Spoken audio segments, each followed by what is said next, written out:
Next thing, though, we've been very passionate about Miss Marvel. And Miss Marvel poster drop, Miss Marvel trailer dropped. Even though after all these extensive reshoots, it does appear they will be moving forward with the gauntlets. She's still stretchy. She's still stretchy a little bit. I don't know to what extent. Yes. And it looks like she's still stretchy, but like there is a energy around. Right. Marvel and Disney's new obsession with as being as vague as possible and including energy glows and everything. Yeah. Like there's a scene where she's doing like she's in the air jumping and she's definitely stretchy. Her back legs are like freaking.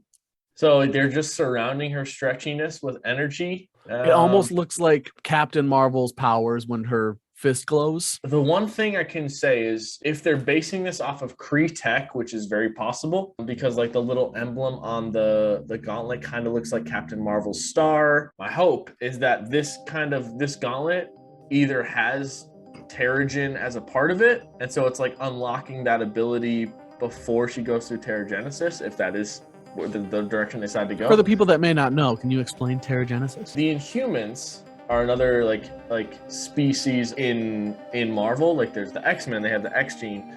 There's Inhumans, which have like an Inhuman gene. When they are exposed to a certain element that is in Terrigen, they are cocoonized.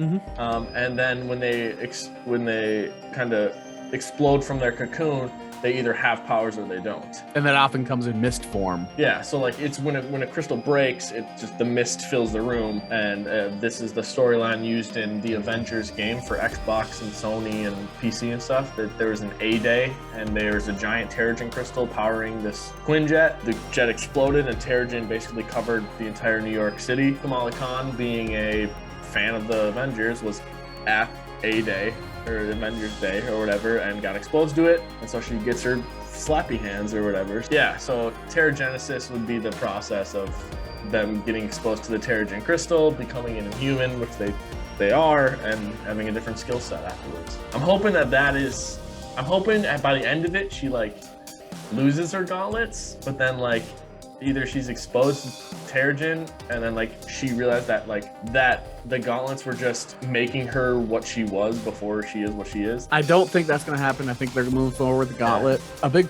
part of it, I was thinking about this a couple days ago. I guess I thought it would have been yesterday, but I think it was a couple days ago. I think they're doing it for marketing value because, I mean, they have sold the 10 rings are a kid's toy that you can buy. I'm going to guess part of it is marketing so they can market the Miss Marvel gauntlet to kids. So I do think part of it why they've changed her powers is instead of making her just like an action figure and dolls, is now they can also sell the gauntlets. I do think it's primarily a marketing decision and they don't know what to do with Inhumans yet. I think that's part of it. However, we were talking today, there's a lot of mist in the trailer. Ton of mist. There's a ton of all mist. All over the place. And either that's them trying to hide certain things like in pre-production to not show stuff, or maybe that's a sign that there is the Terrigenesis in the air. There's in the trailer, the boy that she's like obsessed with, his name is Cameron. Actually, in the comics, those two are exposed to Terrigenesis and they're both Inhumans, except he actually turns like a blue silhouette of himself, kind of like Dr. Manhattan, and he can like put energy into something so he can make things like explode. Okay, yeah, that'd be interesting if that's the direction they go. It seems like they're really just turning her into like a Captain Marvel fangirl with gauntlets. Yeah, and another theory I saw is that the gauntlets would have been like someone would have wielded them prior, so like either like a former Kree warrior or something like that. I really hope it's not Kree based. I really hope it's not Kree. Theory essentially is like when she puts those on, she sees what the past like Kree warrior was seeing. So like when she like falls and goes into like a different dimension, she could be seeing like what the Kree warrior prior like was going through at that time. I've also seen like the bands allow her to go into the negative zone, which is something they haven't talked about yet, but that could also be like where the Fantastic Four are, possibly. They could be in the quantum realm, they could be in the negative zone. We've mentioned the quantum realm before, how the quantum realm is too big for them not to jump into a focus on it. Like, it's too big. Like, it's not supposed to be affected by anything that, like, the snap shouldn't have affected anything in the quantum realm. The quantum realm isn't affected by the same time laws. They really need to get into the discussion of the quantum realm. Scott Lang was in the quantum realm for 5 hours, but in the real world, it was 5 years. And yet, Hank Pym's wife came out, and she's aged. Yeah, it wasn't in a time vortex, and she's got powers now. We need to get more into that and get some details. I don't see Miss Marvel going there. I think the negative space would make more sense. Yeah. I guarantee I'm gonna love this show because of how low my expectations have gotten. Right. Yeah, and it seems just like it seems fun. You know what I mean? Yeah. Like, it seems fun. It seems after like Moon Knight, we're gonna need that. We're gonna get Moon Knight, and then Morbius, and then Doctor Strange. That's what we're gonna get. And then Obi-Wan episode 3 is coming out on the same day as the pre. I don't know about that. I don't like them having that. Yeah, I don't think that was smart. Like, that's yet another decision. Like, you're gonna take, like, there's gonna be like, oh, there was more people that watched Moon Knight's premiere episode than Miss Marvel's. Yeah, it's because Obi-Wan's out. Yeah, all the Star Wars people are gonna be looking through, and they're gonna be like, Obi-Wan episode 3. Well, I mean, I've seen the first 2. Really good. Yeah, really, really good. Miss Marvel premiere.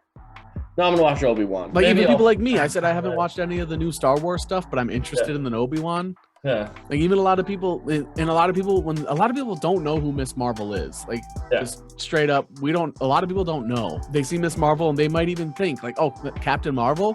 Like, because a lot of people, things go by quick. Just like, they read headlines, they don't read anything beyond it. People process information quicker than they should. People might scroll past Miss Marvel and just not even notice what it is because it says Miss Marvel, and they assume it's Captain Marvel. They assume it's something else. Like, that was another ad for the Marvel section of Disney Plus. Like, they might just completely skip over it and go straight to Obi-Wan because they know 2 weeks prior Obi-Wan came out at this day.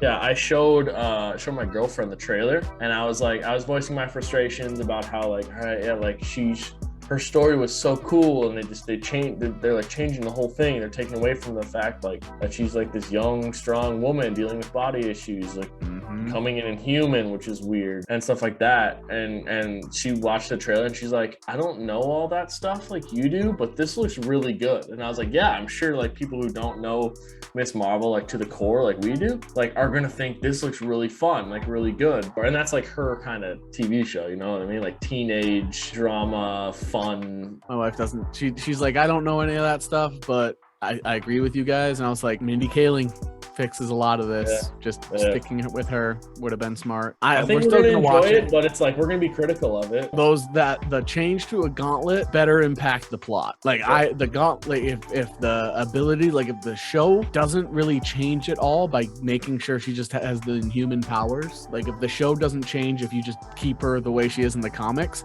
I'll be pretty upset because then I'll know it was just 100%. Oh, I wanted to be able to market gauntlets. Yeah, or make her be able to compete with Captain Marvel and Photon on screen.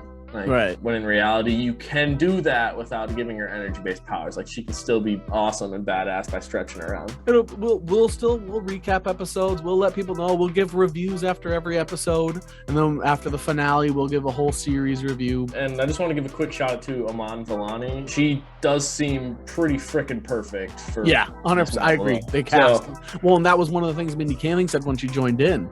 Is she celebrated the casting and wanted to help. Like, Mindy Kaling wanted to be an advisor. She didn't want like executive producer role. She just wanted to make sure they did things right.